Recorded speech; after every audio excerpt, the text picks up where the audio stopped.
You shouldn't be standing out here in the rain with something like that in your hands.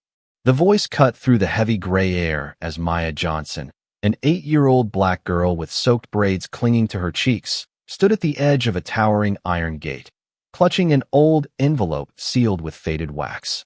Thunder rolled softly in the distance over the suburbs of Chicago, and the world seemed too large for a child who barely reached the height of the gate's lock. On the other side, William Carter, 45, a billionaire known for building companies that reshaped entire industries, stared at her with the kind of controlled stillness that usually made boardrooms fall silent. He didn't move at first, only watched as the rain traced paths down the marble steps behind him, blurring the glow of the mansion lights into something almost unreal. "I said you shouldn't be here," he repeated, voice lower now, sharper, as if trying to erase the discomfort of seeing her standing there as though she belonged to a world he had already left behind. Maya didn't flinch. Her small fingers tightened around the envelope, edges softened by years of being held, folded, and hidden. "She told me to give this to you," she said quietly, her voice steady in a way that didn't match her age. William frowned slightly, stepping forward just enough for the porch light to catch the tension in his jaw. "Who told you that?" he asked, though something in his tone had already begun to shift, like a door he didn't intend to open had suddenly cracked. Maya hesitated only a second before answering. "My mom," she said, "before she died." The words hung in the air longer than the sound of the rain. For a brief moment, William's expression didn't change, but something behind his eyes tightened, a flicker of something buried so deep it almost looked like nothing at all. He extended a hand slightly, not reaching for her, but for the envelope. "Give it here," he said, more command than request. Maya took one small step forward, then another, until she stood at the bottom of the stairs, tilting her head up to meet his gaze. "She said you would try to send me away," she added softly, almost like she was reading a line she had memorized too many times. That stopped him. Not the rain, not the child, but the certainty in her voice. William paused, then slowly took the envelope from her hands. It felt lighter than he expected, yet somehow heavier at the same time, as if it carried more than paper inside it. For a second, neither of them moved. Only the rain spoke, tapping against stone and glass, filling the silence between two people who had never been meant to meet like this. William turned the envelope over, and that's when he saw the name written in faded ink across the front. His breath caught, subtle but undeniable, as though something inside his chest had misfired. The world around him didn't change, but he did. Just slightly. Just enough. "Where did you get this name?" he asked, his voice quieter now, stripped of its earlier edge. Maya watched him carefully, her expression unreadable for a child, as if she had already learned that adults often asked questions they were not ready to hear the answers to. "She wrote it," Maya said. "A long time ago. She kept it even when everything else was gone." William's fingers tightened around the envelope, creasing the edges without realizing it. His gaze dropped for a moment, not to the child, but to something far beyond her, somewhere only he could see.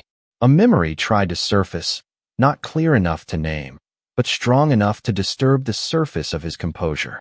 A hospital corridor. A voice calling his name. A choice he thought he had buried permanently beneath years of success and distance.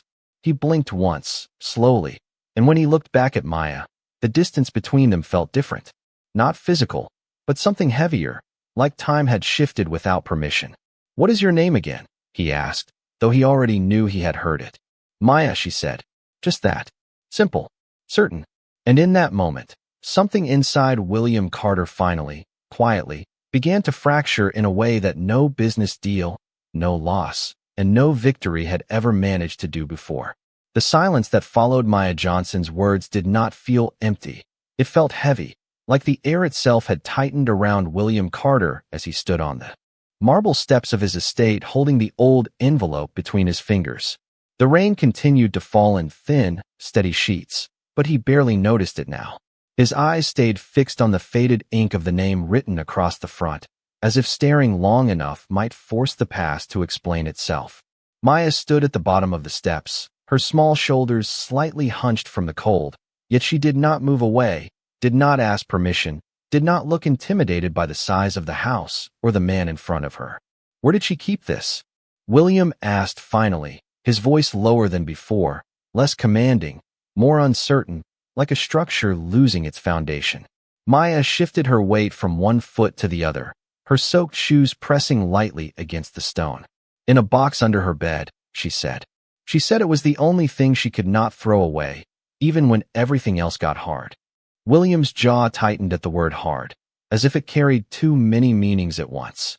He turned the envelope over again, noticing for the first time how carefully it had been preserved, the edges taped more than once, as if someone had refused to let time erase it completely. Your mother, he said slowly, testing the words. What was her full name? Maya hesitated, her eyes searching his face as though deciding whether the answer would matter. Emily Carter, she said. The name struck him without sound, like a door closing somewhere deep inside his memory. For a moment, the rain, the mansion, even the world beyond the gate seemed distant, as if he had stepped backward into a place he had not visited in years. Emily Carter. He had not said it aloud in over a decade. Not since the last conversation they shared ended with silence instead of resolution. William lowered his gaze slightly, his thumb pressing against the edge of the envelope until it bent. That is not possible, he said, though the words lacked conviction, more like something he needed to believe than something he knew to be true. Maya tilted her head. She said you would say that, she replied quietly. That simple statement unsettled him more than anything else. It suggested repetition, memory, preparation, something carefully preserved through time. William stepped down one step, then another, stopping only when he was closer to her level. From this distance, he could see details he had not noticed before, the faint resemblance in her eyes, the shape of her expression when she was focused, something uncomfortably familiar. What did she tell you about me? He asked, carefully controlling his voice. Maya looked down for a moment, as if recalling something fragile. She said you were not a bad man, she answered. Just a man who forgot how to stay. The words landed quietly, but they stayed. William felt something tighten in his chest, not pain exactly, but recognition of something unresolved. He looked away briefly toward the dark outline of the mansion, its lights glowing warm against the cold rain, a world built after choices had been made and paths abandoned. Why are you here now? He asked her, returning his attention to the child. Maya lifted the envelope slightly. Because she told me I would know where to find you when the time was right, she said. And because before she stopped speaking clearly, she said one last thing. William did not speak. He did not interrupt. For the first time since she arrived, he simply waited. Maya continued, her voice steady but softer now. She said if you ever saw this name again, you would understand what you left behind. The air between them changed. Not dramatically, not visibly, but enough that even the rain seemed less important. William looked at the envelope again, then at Maya, and for a brief moment he no longer saw a stranger at his gate. He saw a possibility he had spent years refusing to consider. Slowly, carefully, he opened the flap. The envelope finally opened with a soft tear of paper that sounded far louder than it should have in the quiet between William Carter and Maya Johnson. Inside, there was not chaos, not confusion, only folded pages that looked as if they had been handled many times before being carefully placed back again. William paused before touching them, his fingers hovering slightly above the paper, as if contact alone might confirm something he was not ready to accept. Maya watched him closely, her small face calm but attentive, like someone who had already read this moment in her mind many times before living it. He unfolded the first page slowly. The handwriting was unmistakably familiar. It was not just the shape of the letters, but the rhythm of them, the way certain words leaned slightly forward as if trying to reach something beyond the page. His breath became shallow without him noticing. The room around them, the mansion behind them, even the sound of rain began to fade into a distant blur. He read the first line without speaking it aloud, but his lips moved slightly as though his body remembered before his mind did. There were references to years long past, to conversations that had once felt ordinary, but now carried weight he had never assigned them at the time. Then he saw a date written near the bottom of the page, and something inside him tightened sharply. It was a date he remembered without effort, not because it was important at the time, but because of what followed after it. He turned to the second page, more quickly now, the careful control he had maintained beginning to weaken. The words spoke of decisions made under pressure, of silence where there should have been answers, and of a moment when two paths had separated without either side fully understanding the cost. Maya remained still, her eyes fixed on his face rather than the paper, as if she already knew what the words would do to him. William reached the final page. This one was shorter, the handwriting slightly uneven, as though written under emotional strain. He read it once, then again, slower. The air around him felt suddenly narrower, as if the space itself had adjusted to what he now understood. His hand lowered slightly, and the paper trembled just enough to be noticeable. Maya took a small step forward, not touching him, but close enough for her voice to carry without effort. She wrote that last part when she could no longer leave her bed. She said quietly. William did not respond immediately. His eyes stayed on the page, locked on a sentence that seemed to repeat itself in his mind even after he stopped reading. For a moment, he looked as though he might speak, but no words came out. Instead, he exhaled slowly, the kind of breath that carried more weight than sound. She was here, he finally asked, though the question felt incomplete even as he said it. Maya nodded once. She waited, she said, for a long time. William closed the envelope carefully, almost instinctively, as if preserving what remained inside was suddenly more important than understanding it all at once. He turned slightly away, looking out toward the rain again, but his focus was no longer on the weather or the mansion or anything physical around him. It was elsewhere, somewhere years behind him. Why did she never tell me? He said, more to himself than to Maya. Maya hesitated before answering. She tried, she said, but some messages do not reach people who are not ready to hear them. That sentence lingered in the space between them, quiet and unchallenged. William looked down at the envelope in his hand again, then back at Maya, studying her more carefully than before. There was something undeniable forming in his expression now, not yet acceptance, not yet denial, but a collision of both. What did she ask you to do after this? He asked. Maya held his gaze. She asked me to find you, she said, and to make sure you did not ignore it this time. For the first time since she arrived, William did not immediately respond. Instead, he stood there holding the letter, rain continuing to fall around them, as the weight of what he had just read began to settle into something irreversible. William Carter stood still beneath the covered edge of the mansion entrance, the envelope now closed in his hand, though its presence felt louder than the rain around them. Maya Johnson remained at the bottom of the steps, looking up at him without impatience, without fear, as if she had already accepted that whatever came next was not hers to control. The silence between them stretched, not empty but dense, as William's mind continued to circle the pages he had just read. He finally exhaled, a slow and uneven breath, then looked down at Maya again. You said she tried to reach me, he said quietly, his voice no longer sharp, but strained in a way that suggested effort rather than anger. Maya nodded once. She wrote more than one letter, she replied, but only this one was kept safe.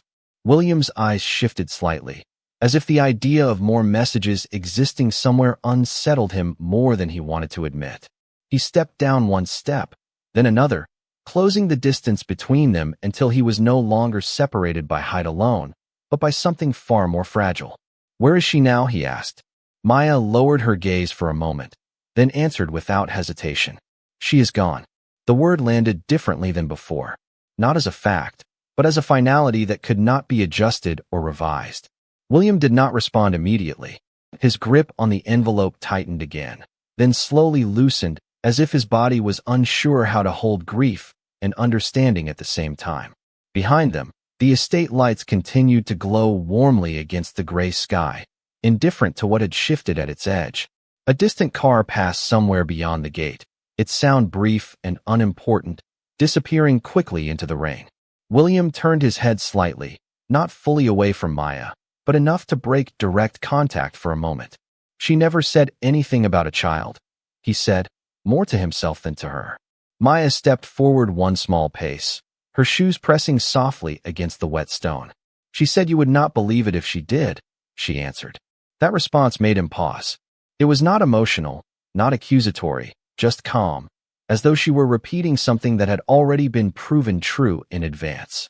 William looked back at her more carefully now, not just seeing her presence, but examining the details he had previously overlooked. The shape of her face, the quiet steadiness in her posture, The familiarity he could not yet place, but no longer ignore. How old are you? He asked. 8, Maya said. The number settled between them, simple and undeniable. William closed his eyes for a brief moment, not long enough to suggest weakness, but long enough to suggest calculation collapsing into something more human. When he opened them again, his voice had softened further. Why come here alone? He asked. Maya hesitated, then answered with the same steady tone she had used since arriving. Because she said you would not come to us, she said. And someone had to come to you. That sentence stayed in the air longer than anything else she had said. William looked down at the envelope again, then slowly back toward the house behind him, as if seeing it differently for the first time. The structure, once familiar in its control and certainty, now felt distant, almost irrelevant. He turned back to Maya.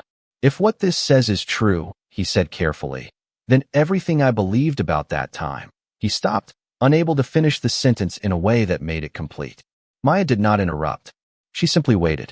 The rain softened slightly, shifting from steady sheets to lighter drops, but neither of them moved to leave. William finally lowered his hand, holding the letter. Come inside, he said. It was not an order, and not yet an invitation shaped by trust, but something in between, formed from necessity rather than certainty. Maya looked at him for a long moment, then stepped forward as he opened the door.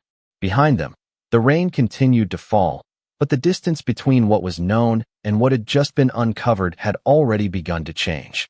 The interior of the mansion felt different the moment William Carter closed the door behind Maya Johnson. The sound of the rain outside softened instantly, replaced by the quiet hum of climate control and distant echoes of a house too large to ever feel fully occupied. Maya stood just inside the entryway, her small shoes leaving faint wet marks on the polished floor, while William remained a few steps behind her, still holding the envelope as if it were something that might change shape if he looked away. He gestured lightly toward the hallway. You can stay here, he said, his voice measured but no longer distant. Maya did not move further in immediately. She looked around slowly, taking in the scale of the space, the tall ceilings, the framed photographs that lined the walls like moments frozen in time. Then she looked back at him. She said you lived in a place that looked empty even when it was full, she said quietly. William did not respond. Right away, the observation landed too precisely for comfort. He walked past her, leading the way deeper into the house. Follow me, he said. His tone was calm, but something underneath it had shifted, less certainty, more hesitation. They entered a sitting room with large windows that overlooked the rain-soaked garden. William finally set the envelope down on a glass table, carefully, almost respectfully. Maya climbed onto the edge of a nearby chair without being asked, her feet not quite touching the floor. For a moment, neither of them spoke.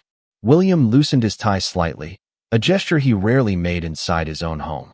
He looked at the envelope again, then at Maya. I need to understand something, he said. How long have you had this? Maya thought for a moment. Since before I can remember clearly, she said.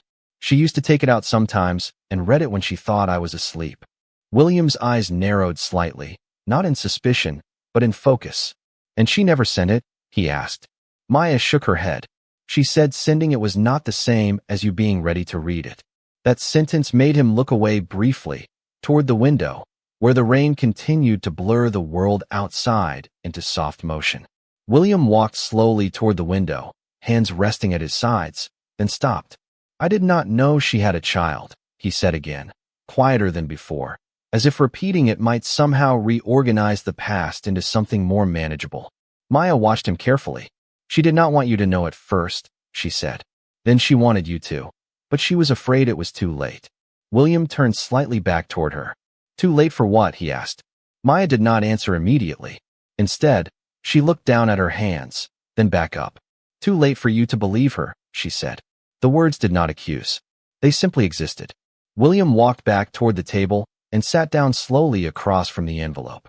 For a long moment, he just stared at it, as if waiting for it to explain itself further. Then he reached into his jacket pocket and pulled out his phone, hesitating before placing it back down without using it. Whatever instinct to return to control he had, relied on for years, no longer seemed useful here. Did she talk about me? He asked finally. Maya nodded. Sometimes, she said, but not like before. Not angry. just like someone remembering a place they could not return to. William pressed his fingers lightly against his forehead for a moment, then lowered his hand. "Why you?" he asked. "Why send you?" Maya looked at him steadily. "Because I was the only thing she had left that could still move forward," she said. That answer settled into the room with a weight neither of them tried to interrupt. William leaned back slightly in his chair, exhaling slowly, his eyes drifting toward the ceiling for a brief moment before returning to her. The mansion around them remained silent, distant, almost indifferent, but inside the room something had begun to shift, not loudly, not dramatically, but in a way that could not be undone. William Carter finally opened the envelope again. William Carter's fingers lingered over the final page of the letter for several seconds before he allowed himself to continue reading, as if the act of moving forward might confirm something irreversible. Maya Johnson sat across from him in the quiet sitting room, watching without interrupting, her small frame still and attentive, while the rain outside the large windows softened into a steady rhythm that filled the silence between them. William finally lowered his gaze and continued. The handwriting on the last page was different in tone, less structured, more personal, as though written in a moment when control had finally given way to honesty. He read slowly, his expression tightening in ways he did not attempt to hide anymore. The words spoke of time lost, of decisions made too quickly, of conversations that were never finished because pride had filled the spaces where understanding should have been. There was no anger in the writing, only clarity, and that clarity seemed to weigh heavier than accusation ever could. Maya leaned forward slightly, noticing the change in his breathing, but she did not speak. William reached the final lines, and for a moment, he stopped entirely. His eyes remained on the page, but his focus had shifted. Somewhere far beyond the present room, the silence grew deeper, until even the faint sound of the house seemed distant. When he finally spoke, his voice was lower, less controlled, almost fragile in a way that would have been unrecognizable to anyone who knew him only through business or reputation. "She was here after I left," he said quietly, not as a question, but as something he was trying to place into reality. Maya nodded once. "She waited outside this place for a long time," she said, "but she never came inside." William closed the letter slowly, placing it back into the envelope with a carefulness that no longer matched his earlier detachment. His hands remained on the table for a moment after that, as if he needed the surface to steady himself. "Why did she not tell me directly?" he asked, though the question carried less certainty now and more reflection. Maya looked down briefly before answering. "She said every time she tried, it felt like you were already somewhere she could not reach," she said. The words did not accuse, they simply described a distance that had existed without acknowledgement. William leaned back slightly in his chair, exhaling through his nose, his gaze drifting toward the window again. The rain had begun to slow, leaving faint trails on the glass that distorted the outside world into soft shapes. "I did not know," he said, almost to himself. "I did not know she was still holding on to anything." Maya shifted slightly in her seat, her voice quieter now. "She did not hold on to anger," she said. "She held on to hope longer than she should have." That statement settled between them without resistance.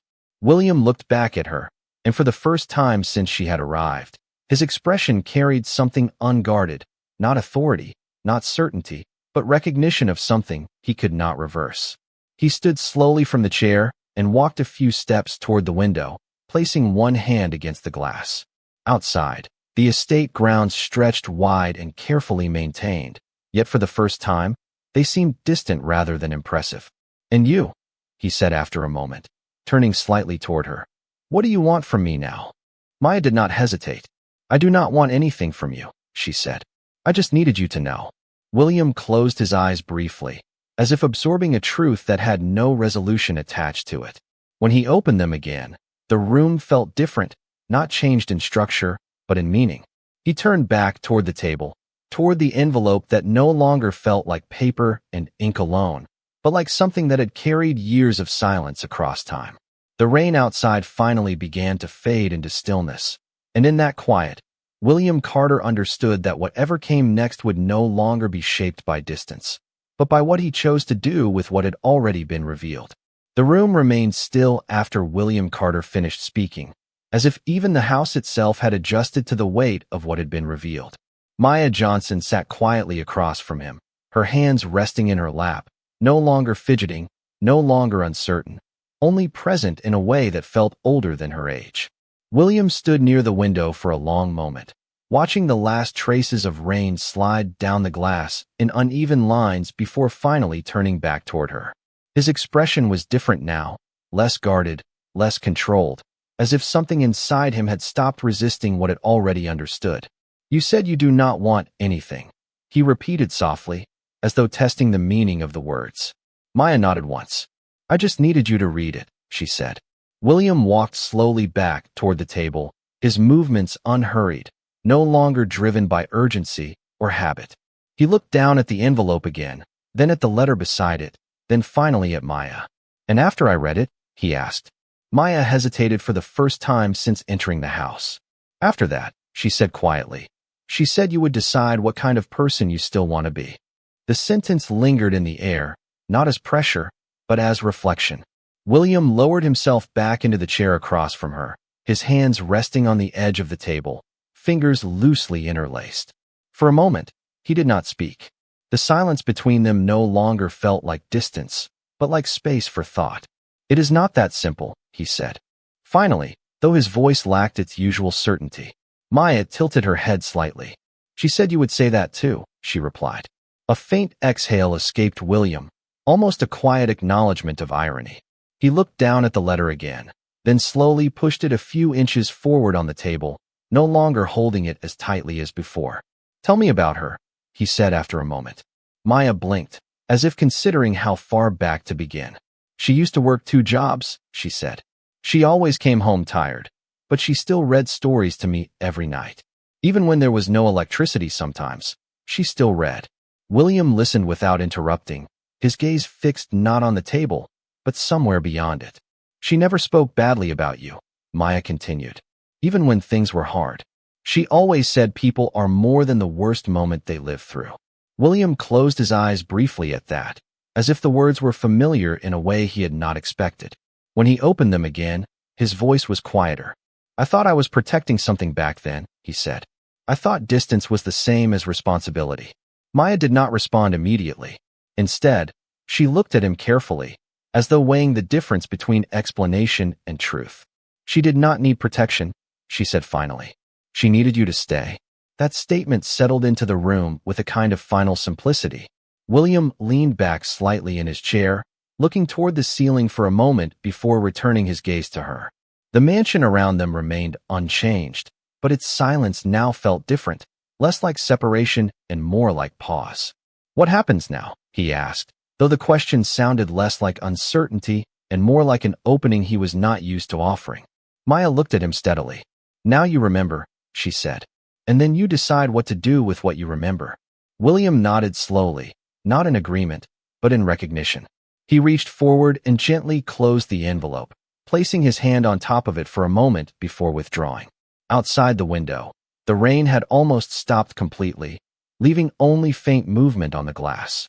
Inside the room, neither of them moved for a few seconds, as if both were waiting for something that did not need to arrive anymore. William Carter finally stood, not abruptly, but with quiet intention, and for the first time since Maya had arrived, the distance between the past and the present no longer felt like something he could avoid. William Carter stood by the window longer than he intended, watching the last traces of rain dissolve into a gray sky that was slowly brightening without urgency. The silence behind him was no longer empty. It carried presence now, the presence of understanding he had spent years avoiding. When he finally turned around, Maya Johnson was still seated where she had been, her small hands folded in her lap, waiting without asking for anything more. That patience, simple and unforced, made something in him tighten in a way he could not explain. He walked slowly back toward the table where the envelope rested, then stopped beside it, looking down as if it had become something unfamiliar. "You stayed outside a long time," he said quietly, more observation than question. Maya nodded. "I did not know if you would open it," she replied. William exhaled slowly, then reached for the chair across from her again, lowering himself into it with a measured calm that no longer felt entirely controlled. "Most people do not arrive at my door like this," he said, attempting a faint trace of his usual composure, though it no longer fit the moment. Maya looked at him directly. Most people did not know her, she said. The simplicity of that answer made him pause. He looked down at the envelope again, then placed both hands on the table, not touching it this time. You keep saying she believed I would understand, he said. But understanding what exactly? Maya took a small breath before answering, as if choosing her words carefully. That some choices do not disappear just because time passes, she said. William looked at her for a long moment, then nodded slightly, not in agreement, but in acknowledgement of something he could not deny. He leaned back in his chair, his gaze shifting between the letter and the child across from him. When did she stop writing? He asked. Maya hesitated. A long time before she stopped hoping, she said. That distinction lingered in the room with a quiet weight. William ran a hand slowly along the edge of the table, then stopped. I built my life thinking distance meant control, he said. If I stayed far enough away from certain things, they would remain contained. Maya listened without interrupting. But that is not how people work, he added, almost to himself. Maya nodded once. She said that too, she replied. William closed his eyes briefly, then opened them again, looking more tired than before, not physically, but in a way that suggested something internal had shifted. Did she suffer? He asked quietly, the question careful, as if he feared the answer might redefine everything he thought he understood. Maya shook her head slightly. She lived, she said. Even when it was hard, she made sure I did too. That answer did not relieve him, it grounded him. He looked away toward the window again, where the sky had begun to clear in faint, uneven patches. The mansion felt different now, not because it had changed, but because he was no longer experiencing it through the same distance as before. William stood slowly, walking a few steps toward the window, then stopped with his hand resting lightly against the glass. You could have left this with someone else, he said after a moment. Maya followed his movement with her eyes. She said you would only listen if it came from something you could not ignore, she replied. William let out a quiet breath, almost a sound of reluctant recognition. He turned back toward her. And you think I am listening now? He asked. Maya did not answer immediately. She simply looked at him, steady and unafraid. That silence became its own answer. William returned to the table, picked up the envelope once more, and held it for a moment without opening it again. The room remained still around them, but it was no longer the stillness of distance. It was the stillness of something that had finally begun to be seen. The morning light had begun to replace the last traces of gray sky outside the mansion windows, casting a softer glow across the sitting room where William Carter and Maya Johnson remained seated across from one another. The envelope now rested on the table between them, no longer treated like an object to be opened or closed, but something that had already fulfilled its purpose. William sat still for a long moment, his hands loosely clasped, his gaze no longer fixed on the letter but on Maya herself, as if seeing her presence with a clarity that had not existed before. The silence was different now, no longer heavy with uncertainty, but quieter in a way that felt like acceptance forming without announcement. He finally spoke, his voice calm but lower than before. You said she wanted me to decide what kind of person I am, he said. Maya nodded slightly, watching him carefully. William leaned forward, resting his forearms on the table. I do not think people decide that in a single moment, he continued, but I think they are reminded of it. Maya listened without interruption, her posture steady, her expression unchanged. William looked down at the envelope again, then slowly reached out and slid it closer to her. This belongs with you, he said quietly. Maya hesitated, then placed her small hands on it, but did not take it away immediately. She said you might try to give it back, she said. William gave a faint, almost uncertain exhale. She was right about many things, he replied. Maya finally pulled the envelope toward herself, holding it carefully against her chest. For a moment, neither of them spoke. Outside, the estate grounds were still, the rain now fully gone, leaving only damp surfaces and quiet air. William stood slowly, as if deciding something without fully announcing it. He walked toward the window again, but this time he did not stop there. Instead, he turned halfway back toward Maya. What happens next for you? He asked. Maya thought for a moment before answering. I go where she told me to go if you listened, she said. William turned fully toward her now, his expression shifting slightly. And where is that? He asked. Maya stood from the chair for the first time since entering the house. She said you would know, she replied. That answer lingered in the room longer than expected. William looked at her carefully, then slowly nodded as if connecting something that had not been obvious until that exact moment. He reached for his jacket draped over a nearby chair, his movements no longer hesitant, but deliberate. Then you should not leave alone, he said simply. Maya watched him without surprise, as though she had expected this shift even before it happened. William opened the front door of the sitting room and paused, waiting for her. Maya walked toward him, still holding the envelope, and together they moved through the quiet halls of the mansion. The house that once felt distant and sealed now felt different, as if its walls were no longer separating past from present, but guiding something forward that had been interrupted for too long. When they reached the entrance, William stopped briefly, looking down at Maya as she stood beside him. I do not know what I am supposed to be to you now, he said honestly. Maya looked up at him. You do not have to know everything at once, she replied. William gave a slow nod, then opened the door. The morning air outside was cooler, clearer, carrying the final remnants of rain without heaviness. As they stepped forward together, the space between what had been lost and what might still be understood no longer felt impossible to cross.